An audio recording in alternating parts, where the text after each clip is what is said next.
Indo-British Advanced Pain Clinic, Noppimayam Surgery Duram. For appointments 9155515563.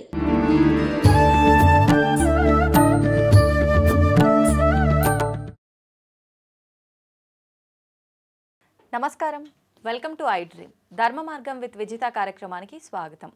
అయితే మన సనాతన ధర్మం గురించి నిజంగా మనం అందరము ఇప్పుడు ఏం వింటున్నాం, ఏం మాట్లాడుతున్నాం, ఎవరికి తోచినట్టు వాళ్ళు సనాతన ధర్మం గురించి మాట్లాడుతున్నారు, అసలు మనం వింటున్నదంతా వాళ్ళు చెబుతున్నదంతా నిజమేనా, ధర్మ ప్రకారంగా ఏముంది, నిజంగా సనాతన ధర్మంలో కనుక మంచి మంచి విషయాలు ఉంటే ఆ మంచి విషయాలు మనకు ఎంతవరకు మంచి మార్గంలోకి తీసుకెళ్తున్నాయి, అవి మనం ఆచరిస్తున్నామా లేదా, మన వేదాల్లో ఏముంది, ఇలాంటి మంచి మంచి విషయాలు ఇప్పుడు వారితో మాట్లాడి తెలుసుకుందాం. ప్రస్తుతం మనతో పాటు ఉన్నారు పరమహంస పరివ్రాజకాచార్య పరమ పూజ్య శ్రీ శ్రీ శ్రీ విజయ భూమానందగిరి గారు మనతో పాటు ఉన్నారు. ఇప్పుడు వారితో మాట్లాడి ఇలాంటి మరిన్ని విషయాలు తెలుసుకునే ప్రయత్నం చేద్దాం.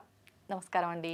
హరి ఓం, హరి ఓం. అంటే భూమిపైన పాపాత్ముల సంఖ్య పెరిగిపోవటం వల్లే ఇప్పుడు వచ్చే కొన్ని రకాల ఇబ్బందులు చూస్తున్నాం. భూ ప్రళయాలు అని చెప్పి, భూకంపాలు అని చెప్పి, కరోనా మహమ్మారి, అలాంటివి అన్ని వస్తున్నాయంటారా? వస్తున్నాయమ్మా. ఎందుకంటే ఎప్పుడైతే మానవ సహజమైనటువంటి పాప ప్రవృత్తి బాగా పెరిగిపోతుందో, మానవుల్లో పాపం అంటే భయం లేకుండా అభీతి, పాప అభీతి పెరిగిపోతూ ఉందో అప్పుడు వీళ్ళు ఇష్టం వచ్చినట్టు పాపాలు చేస్తూ ఉంటారు. అప్పుడు ఉదాహరణకి మన పచ్చని చెట్టు చూస్తే కాల్చేసేయడం, అక్కడ ఏదో ఒక ఫ్యాక్టరీ పెట్టేసుకోవడం, ఇట్లా ప్రపంచం మొత్తం మీద అన్ని దేశాల్లోనూ జరుగుతుంది.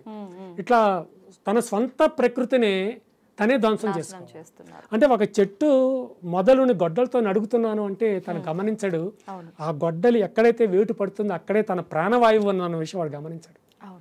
అట్లా తనను తానే సర్వనాశం చేసుకునే స్థితికి ఈ యొక్క మానవుడు వెళ్ళిపోతున్నాడు. అటువంటి స్థితి జరుగుతోంది. చూద్దాం భగవంతుడు. ముగింపు అంటే కలియుగ అంతమేనా? ఇంకా కలియుగ అంతము అంటే ఇప్పుడు చాలా మంది చాలా సంవత్సరాల క్రితం 2012లో పెద్ద హాలీవుడ్ మూవీ కూడా వచ్చింది. 2012లో 2వ నెలలోనో ప్రపంచం అంతమైపోతుంది అది ఇది అని. ఆ తర్వాత కూడా చాలా చాలా వచ్చే కాన్సెప్ట్స్. కానీ ఈ ప్రపంచం ఇంకా అంతం కావాలి అంటే 5000 సంవత్సరాల సమయం ఉందమ్మా. 5000 సంవత్సరాల తర్వాత కానీ ఇది అంతం కాదు. 5000 సంవత్సరాల తర్వాత కూడా కాదు, 5000 సంవత్సరాల తర్వాత ఒక డేట్ నిర్ణయించబడుతుంది భగవంతుడి చేతుల మీదుగా. ఈ లోపు ఎవడు మీ దగ్గరికి వచ్చినా, ఎవడు ప్రపంచం నాశనం అవుతుందని చెప్పినా మీరు నమ్మవద్దు. ఈ సోకాళ్ళ జ్యోతిష్యులు ఏదో ఇప్పుడు ప్రపంచం అంతమవుతుంది, ఎందుకు ఈ వచ్చే ఎలక్షన్స్లో కేసీఆర్ గారే గెలుస్తారని ఎంత దుర్మార్గంగా పోయిన ఎలక్షన్స్లో వీళ్ళందరూ ఎంత దుర్మార్గంగా చెప్పారో మనకు తెలిసిన విషయమే. వీళ్ళు ఏం చేస్తారంటే ప్రజల నాడు కోసం చూస్తారు. ప్రజలు ఏమనుకుంటున్నారు, ఎవరికి ఓటేద్దాం అనుకుంటారు అన్న విషయాన్ని వీళ్ళు విని ఆ విధానంగా వీళ్ళు జ్యోతిష్యం చెప్తారమ్మా. అంతే తప్ప వీళ్ళ సొంతమేమీ కాదు. అంటే నలుగురి అభిప్రాయాలు తీసుకొని అందరూ ఎవరు చూసినా కేసీఆర్ అంటున్నారే, వాడే గెలవచ్చని, కేసీఆర్ గెలవబోతున్నాడని చెప్తారు వీళ్ళందరూ. మరి గెలవలేదే మరి.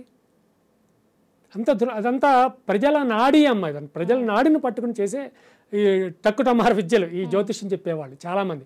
అందరూ జ్యోతిష్యులు అంటే అందరూ కోపం వస్తే కనుక చాలా మంది జ్యోతిష్యులు ఇట్లానే చెప్తారు. అంటే కోపం వస్తుందని కాదు, వాస్తవం చెప్పండి. వాస్తవం అదేనమ్మా. వాస్తవం అంటే చాలా మంది దొంగలే. దొంగలే, అబద్ధం చెప్తే అబద్ధాల మీద బ్రతుకుతూ ఉంటారు. వాళ్ళ బ్రతికే అబద్ధం. ఏదో చెప్తారు. ఇప్పుడు అప్పుడు మంచి క్లాస్గా తయారయ్యి మంచి విలువైనటువంటి బట్టలు వేసుకొచ్చిన వాళ్ళని అనుకోండి, ఏదో వీడేదో ధ్యానంలోకి వెళ్ళినట్టు, లేకపోతే జాతకం చూసి అబ్బో మీకు బ్రహ్మాండంగా ఉందమ్మా, మీరు మహా కోటీశ్వరులు, మీ పిల్లలందరూ అమెరికాయో రష్యాయో జపాన్ ఎటో వెళ్ళిపోయి చదువుతారు అది ఇది అంటే ఆవిడ ఇంకా ఆనందం అనిపిస్తుంది సహజంగానే. అట్లా వీళ్ళు వాటిని తీసుకుంటారు. అయితే భవిష్యత్తు గురించి చెప్పగలిగిన వాళ్ళు ఉన్నారమ్మా భారతదేశం. భవిష్యత్తు గురించి చెప్పగలిగిన వాళ్ళు ఉన్నారు. మీకు స్టీవ్ జాబ్స్ అంటే మీకు తెలుసా? పోనీ యాపిల్ విన్నారా? Apple company, Apple phones, Apple cell phones, Apple iPhones, Apple laptops, ఆ కంపెనీ పెట్టిన వ్యక్తి పేరే స్టీవ్ జాబ్స్. అతను మన భారతదేశంలో, హీజ్ అన్ అమెరికన్, మన భారతదేశంలో తనకి 22వ సంవత్సరం వయసు ఉన్నప్పుడు 2 సంవత్సరాలు కాశీలో ఉన్నాడు. 2 years ఉన్నాడు. ఆ తర్వాత అతను అమెరికా వెళ్ళిపోయాడు. ఆ తర్వాత కొద్ది కాలానికి యాపిల్ అనే కంపెనీ పెట్టాడు. స్టీవ్ జాబ్స్ పేరు మంచి స్థాయికి వెళ్ళింది. మంచి తర్వాత తనకు ఒకసారి క్యాన్సర్ వచ్చింది. తర్వాత క్యాన్సర్ తగ్గింది, మళ్ళీ క్యాన్సర్ వచ్చి ఆయన పాప వెళ్ళిపోయాడు, చనిపోయాడు ఆయన. అయితే అతను ఒక గ్రంథం, మన ఆత్మకథ రాశాడు, ఆటోబయోగ్రఫీ రాసి మరి మన భారతదేశంలో తన బాగా యువకుడిగా టూ యంగ్గా 22 సంవత్సరాల వయసులో 2 సంవత్సరాలు ఉన్నాడు కదా మన దేశం గురించి ఒక 4-5 ముక్కలు రాయలా ఒక్క ముక్కే రాశాడు అంతే ఒక్క ముక్కే రాశాడు ఇంకేం రాయలా I don't know what is that ఈ భారతీయులు పుట్టుకతోనే మహాజ్ఞానులు అని రాశాడమ్మా పుట్టుకతోనే మహాజ్ఞానులు భారతీయులు అని రాశాడు అంతే ఇంకేం రాయలేదు మళ్ళీ అది చాలు కదమ్మా అయితే ఆ తర్వాత అతను మన ఇండియా వచ్చాడు కారులో వస్తున్నప్పుడు ఆ కాశీ పరిసర ప్రాంతం కాశీ లోపలికి రాలేదు ఇంకా ఈయనకి అక్కడ స్వామీజీలు అన్నీ అలవాడితే వాళ్ళకి ప్రసాదాలు తిని బతికాడు అతను ప్రసాదాలు తిని బతికాడు కనుక ఈ స్వామీజీలన్నా మాలాంటి సన్యాసులను ఆయనకి గౌరవం ఆయనకి ఎదురుగా ఒక స్వామీజీ వస్తున్నాడు నేను వెంటనే కారాపించి గబగబా వెళ్ళి నమస్కారం స్వామీజీ అని కొంచెం హిందీ కొంచెం వచ్చు నమస్కారం స్వామీజీ అని అతను కళ్యాణం వస్తా అంటే నీకు శుభం కలుగును గాక అని తను ఆశీర్వదించాడు కానీ స్టీవ్ జాబ్కి అరే ఏమైనా ప్రసాదం ఉంటే బాగుండేది కారులోకి వచ్చాడు కారులో ఒక చిన్న యాపిల్ దొరికింది యాపిల్ అది 2 చేతులతో తీసుకొచ్చి గౌరవంగా ఆ సాధు సన్యాసికి ఇచ్చాడు అతను ఆ యాపిల్ తీసుకుని నమస్కారం చేసి కొంచెం కొరికి ప్రసాదంగా ఆయనకి ఇచ్చేశాడు ఏదైతే ఒక యాపిల్ని కొరికి ప్రసాదంగా స్టీవ్ జాబ్స్కి ఇచ్చాడో అదే యాపిల్ కంపెనీ అమలం అయిపోయింది ఈ రహస్యం చాలా మందికి తెలియదు యాపిల్ కంపెనీ అమలంగా పెట్టాడు బాగానే ఉంది సగం ఎందుకు కొరకబడిందని అనుమానం కానీ ఈ విషయం తెలియదు చాలా మందికి ఒక భారతీయ సన్యాసి కొరికి ప్రసాదంగా తిరిగి ఇవ్వడం వల్ల ఇక ఇదే అప్పుడే అతను ఆలోచన ఉంది నేను కంపెనీ పెట్టాలి అని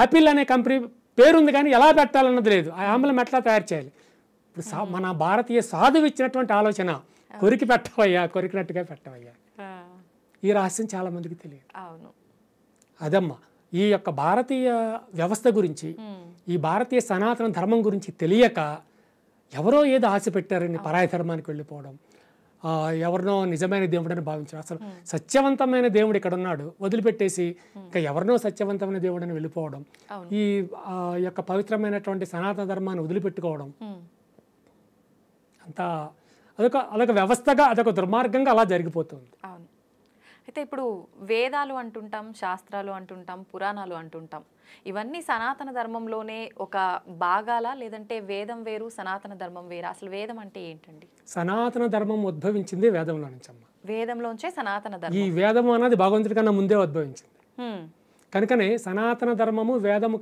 తర్వాత ఉద్భవించినవాడు భగవంతుడిని చెప్పాలి మనం వేదంలో ఒక్క భగవంతుడి గురించే చెప్పడం జరిగింది అతడే దేవేంద్రుడి గురించి చెప్పారు వేదాల్లో దేవేంద్రుడు అనే పదము ఎక్కువసార్లు కనిపిస్తూ ఉంటుంది సో అది మన ఈ విశ్వం పుట్టక ముందు నుంచే ఉన్నవి అవన్నీ ఆ యొక్క విధానంలో హైందవ ధర్మం వేరు కాదు అందులో నుంచే ఉద్భవించింది ఇప్పుడు మీ తండ్రి గారు వేరు మీరు వేరు అంటే మనం అంగీకరించగలిగి మా తల్లిదండ్రులు నేను ఒకటే అంతే ఈ యొక్క సనాతన ధర్మము హైందవ ధర్మము వేదము సనాతనము ఇవన్నీ ఒకటే ఒకే వ్యవస్థ ఒక దాంట్లో నుంచి ఒకటి ఉద్భవించాయి ఈ సనాతన ధర్మం ఒక్క విషయం చెప్పాలి అంటే దీనికి మించినది విశ్వంలో మరొకటి లేదు సనాతనము అంటే అత్యంత పురాతనమైనది కానీ దీనికన్నా పెద్ద మతాలు 2 ఉన్నాయి ఆల్రెడీ ఇప్పుడు ఉదాహరణకి క్రైస్తవ మతం తీసుకోండి ప్రపంచంలో కల్లా పెద్ద మతం అందులో అనుమానం లేదు పెద్ద మతం అదే అంటే ఎక్కువ అంతే పాపులేషన్ ఎక్కువగా ఉన్నది క్రైస్తవ మతంలో ఆ తర్వాత పెద్ద మతం ఏది ఉన్నది అంటే ఇస్లామిక్ మతం అది సుమారు 50 నుంచి 60 దేశాల్లో ఉంది ఇక ఈ క్రైస్తవ మతం అనేది సుమారు 100-125 దేశాల్లో ఉన్నది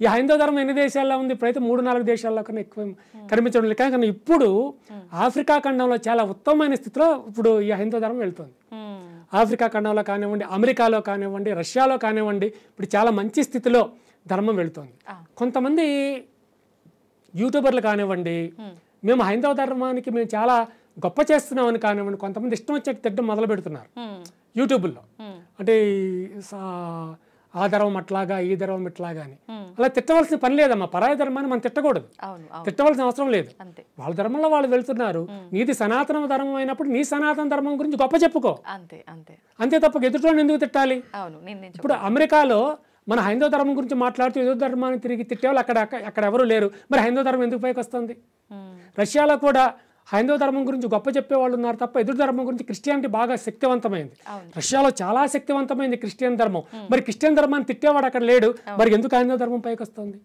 ఈ ఆఫ్రికా దేశాలు మొత్తం క్రిస్టియానిటీ దేశాలే మరి ఘనా లాంటి దేశాల్లో ఇప్పుడు హైందవ ధర్మం ఎక్కువగా వస్తుంది అక్కడ హైందవ ధర్మాన్ని పొగిడేవాళ్లే తప్ప ఎదుటి మతాన్ని తిట్టేవాడు లేడే మరి ఎందుకు పైకి వస్తుంది హైందవ ధర్మం కానీ నువ్వు హైందవ ధర్మాన్ని ఎదుటి ధర్మాలు ఇక్కడ తిడుతున్నావు మరి అవే ఎక్కువ పైకి వస్తున్నాయి నీ ధర్మం ఎందుకు తగ్గుతుంది ఇక్కడ?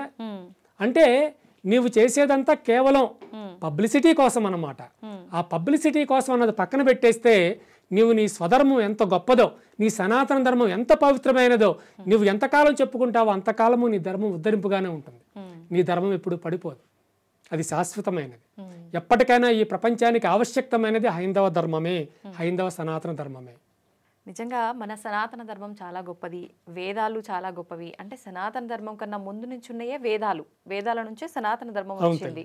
ఓకే, నిజంగా ఈ విషయం చాలా మందికి. ఇంకొక విషయం, వేదాల గురించి మీరు అన్నారు కనుక, వేదాలలో ఒక చిన్న విషయం దగ్గర నుంచి అతి ఉత్తమమైన విషయం కూడా చెప్పబడింది. ఉదాహరణకి మీరు పళ్ళు ఎలా తోముకోవాలి, ఏ వైపు ముఖం పెట్టి తోమాలన్నది కూడా వేదంలో ఉంది.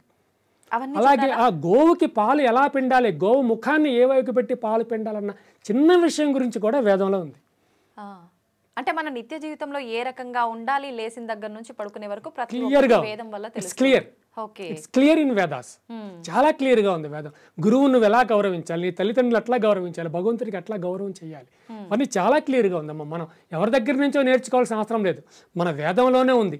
అయితే అవన్నీ ఆ వేదాలను అందరూ చదివే అవకాశం ఉండదు కనుకనే భగవానుడు ఈ యొక్క భగవద్గీతను ప్రపంచానికి ఇచ్చేసాడు. గీత చదివితే మనకు వేదాలు చదివినట్లే. వేదాలలో ఉన్నటువంటి మెయిన్ కాంటెంట్ అంతా భగవద్గీతలో ఉంది. భగవద్గీతను మనం ఫాలో అయితే వేదాన్ని ఫాలో అయినట్లే. ఓకే ఓకే, నిజంగా చాలా మంచి విషయాలు తెలియజేశారండి. వేదాలలో ఇంత మంచి విషయాలు ఉన్నాయి, అవి భగవద్గీత రూపంలో మనకు తెలియజేశారన్నారు. కానీ ప్రత్యేకించి వేదాల గురించే మీ మాటల ద్వారా మరొక మంచి ఎపిసోడ్లో మాట్లాడుకుందాం. ఇప్పటి వరకు ఇంత మంచి విషయాలు మాకు తెలియజేసినందుకు ధన్యవాదాలండి. శుభం శుభం.